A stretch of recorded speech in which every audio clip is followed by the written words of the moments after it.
Hi hello friends, ಎಲ್ಲರಿಗೂ ಮಂಗಳ ಪಾಕಶಾಲೆಗೆ ಸ್ವಾಗತ. ಬನ್ನಿ, ನಾನಿವತ್ತು ಆರೋಗ್ಯಕರವಾದಂತಹ ರೆಸಿಪಿನ ತೋರಿಸ್ತಾ ಇದ್ದೀನಿ. ಈಸಿಯಾಗಿ ಟೇಸ್ಟಿಯಾಗಿ ಮಾಡಿಕೊಳ್ಬಹುದು. ಮಾಡೋದಕ್ಕಿಂತ ಮುಂಚೆ ಇನ್ನೂ ನನ್ನ ಚಾನಲ್ನ ಸಬ್ಸ್ಕ್ರೈಬ್ ಮಾಡ್ಕೊಳ್ಳದೆ ಹಾಗೆ ನೋಡ್ತಾ ಇದ್ದರೆ ಪ್ಲೀಸ್ ನನ್ನ ಚಾನಲ್ನ ಸಬ್ಸ್ಕ್ರೈಬ್ ಮಾಡ್ಕೊಳ್ಳಿ. ಹೊಸ ವಿಡಿಯೋಕ್ಕೋಸ್ಕರ ಬೆಲ್ಲೈಕನ್ನು ಕ್ಲಿಕ್ ಮಾಡಿ. ಬನ್ನಿ, ಈಗ ಮಾಡೋದು ಹೇಗೆ ಅಂತ ನೋಡೋಣ. ಮೊದಲನೇದಾಗಿ ನಾನಿಲ್ಲಿ 1/4 kg ಕಾಡು ಬದನೆಕಾಯಿನ ತೊಗೊಂಡಿದ್ದೀನಿ. ಈ ರೀತಿ ಇರುತ್ತೆ ಗೊಂಚಲಾಗಿ. ಇದನ್ನು ಕಾಡು ಬದನೆಕಾಯಿ ಅಂತಲೂ ಅಂತಾರೆ, ಉಸ್ತಿಕಾಯಿ ಅಂತಲೂ ಅಂತಾರೆ. ನಿಮ್ಮ ಕಡೆ ಏನಂತಾರೆ ಅಂತ ಕಮೆಂಟ್ ಮಾಡಿ ತಿಳಿಸಿ. ನಾನು ಈ ರೀತಿ ಗೊಂಚಲಿರೋದು ಸೇಮ್ ಬದನೆ ಗಿಡ ಹೇಗಿರುತ್ತೋ ಹಾಗೆ ಇರುತ್ತೆ, ಅದಕ್ಕಿಂತ ಒಂದು ಸ್ವಲ್ಪ ದೊಡ್ಡದಾಗಿರುತ್ತೆ. ಕಾಯಿ ಮಾತ್ರ ಚಿಕ್ಕದಾಗಿ ಬಂದಿರುತ್ತೆ. ಇದು ಹೊಲಗಳಲ್ಲಿ ಈ ರೀತಿ ಬೆಳೆದಿರುತ್ತೆ. ಟೌನ್ಗಳಲ್ಲಿ ಇದು ಸಿಗೋದಿಲ್ಲ. ಇದನ್ನು ಈ ರೀತಿ ಬಿಡಿಸ್ಕೊಳ್ಬೇಕಾಗುತ್ತೆ. ಇದು ಶುಗರ್ಗೆ, ಹೊಟ್ಟೆ ಸಂಬಂಧಪಟ್ಟ ಕಾಯಿಲೆಗಳಿಗೆ ಇದು ತುಂಬಾ ಒಳ್ಳೆಯದು. ಈ ರೀತಿ ಎಲ್ಲದನ್ನು ಬಿಡಿಸ್ಕೊಂಬಿಡೋಣ. ಬಿಡಿಸಿದ್ದಾದಮೇಲೆ ಈ ರೀತಿ ಪೀಸ್ನ ಮಾಡ್ಕೊಳ್ತಾ ಇದ್ದೀನಿ. ಇಲ್ಲಾಂದರೆ ನೀವು ಜಜ್ಜಿಬಿಟ್ಟು ಬೇಕಾದರೂ ಸೇರಿಸ್ಕೊಳ್ಬೋದು.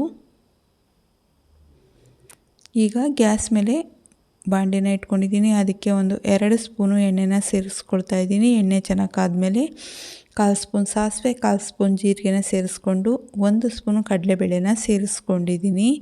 ಅದಾದಮೇಲೆ ಕಡಲೆಬೇಳೆ ಎಲ್ಲ ಚೆನ್ನಾಗಿ ಫ್ರೈ ಆದಮೇಲೆ ನಾನಿಲ್ಲಿ 2 ಗೆಡ್ಡೆ ಈರುಳ್ಳಿನ ಸೇರಿಸ್ಕೊಂಡು ಚೆನ್ನಾಗಿ ಫ್ರೈ ಮಾಡ್ಕೊಳ್ತಾ ಇದ್ದೀನಿ. ಒಂದು ಸ್ವಲ್ಪ ಕರಿಬೇವನ್ನ ಸೇರಿಸ್ಕೊಳ್ಳೋಣ.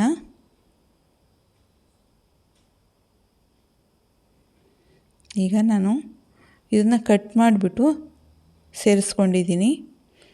ಇದನ್ನು ನೀರೊಳಕ್ಕೆ ಸೇರಿಸ್ಬೇಕು, ಇಲ್ಲಾಂದರೆ ಕಪ್ಪಾಗ್ಬಿಡುತ್ತೆ. ಹಾಗಾಗಿ ಇದನ್ನು ನಾನು ನೀರೊಳಕ್ಕೆ ಸೇರಿಸಿ ಇಟ್ಕೊಂಡಿದ್ದೆ. ಇದನ್ನು ಈಗ ಸೇರಿಸ್ಕೊಳ್ತಾ ಇದ್ದೀನಿ.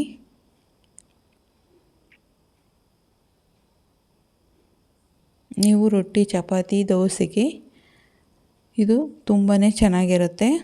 ಇದನ್ನು ಚೆನ್ನಾಗಿ ಮಿಕ್ಸ್ ಮಾಡಿಕೊಂಡು ಫ್ರೈ ಮಾಡ್ಕೊಳ್ಳೋಣ.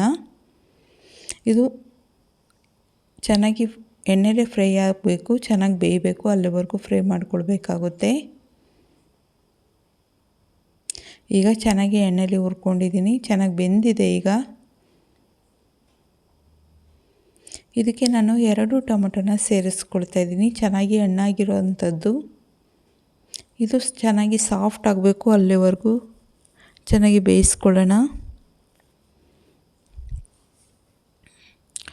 ಈಗ ಚೆನ್ನಾಗಿ ಟೊಮೆಟೊನೂ ಸಾಫ್ಟ್ ಆದಮೇಲೆ ನಾನಿಲ್ಲಿ 1.5 ಸ್ಪೂನಷ್ಟು ಅಚ್ಚ ಖಾರದ ಪುಡಿ, 1/2 ಸ್ಪೂನಷ್ಟು ಧನಿಯಾ ಪುಡಿನ ಸೇರಿಸ್ಕೊಂಡಿದ್ದೀನಿ.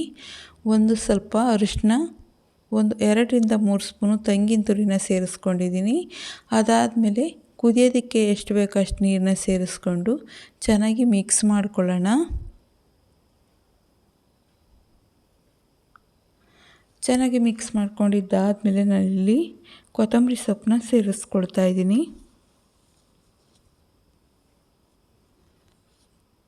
ಇದನ್ನು ಚೆನ್ನಾಗಿ ಮಿಕ್ಸ್ ಮಾಡ್ಕೊಳ್ಳೋಣ. ಅದಾದಮೇಲೆ ರುಚಿಗೆ ಎಷ್ಟು ಬೇಕೋ ಅಷ್ಟು ಉಪ್ಪನ್ನು ಸೇರಿಸ್ಕೊಂಡು ಅದನ್ನು ಚೆನ್ನಾಗಿ ಕುದಿಯೋದಕ್ಕೆ ಬಿಡಬೇಕು. ಈಗ ಪಲ್ಯ ಚೆನ್ನಾಗಿ ಕುದ್ದು ರೆಡಿಯಾಗಿದೆ, ನೀವು ನೋಡ್ತಾ ಇರ್ಬೋದು. ಇದನ್ನು ಆರೋಗ್ಯಕರವಾದ ರೆಸಿಪಿ ಅಂತಲೇ ಹೇಳ್ಬೋದು. ಟೇಸ್ಟ್ ಕೂಡ ತುಂಬಾ ಅದ್ಭುತವಾಗಿರುತ್ತೆ. ನೀವು ಒಂದ್ಸಲ ಈ ರೀತಿ ರೆಸಿಪಿನ ಟ್ರೈ ಮಾಡಿ ನೋಡ್ಬೋದು. ಈ ರೀತಿ ಕಾಯಿ ಎಲ್ಲಾದರೂ ಸಿಕ್ಕಿದಾಗ ನೀವು ಒಂದ್ಸಲ ಮನೇಲಿ ಟ್ರೈ ಮಾಡಿ ನೋಡಿ, ಪದೇ ಮಾಡ್ಕೊಂಡು ತಿಂತೀರಾ. ನಾನಿಲ್ಲಿ ಚೆನ್ನಾಗಿ ಕುದ್ಮೇಲೆ ಸರ್ವ್ ಮಾಡ್ಕೊಂಡಿದ್ದೀನಿ.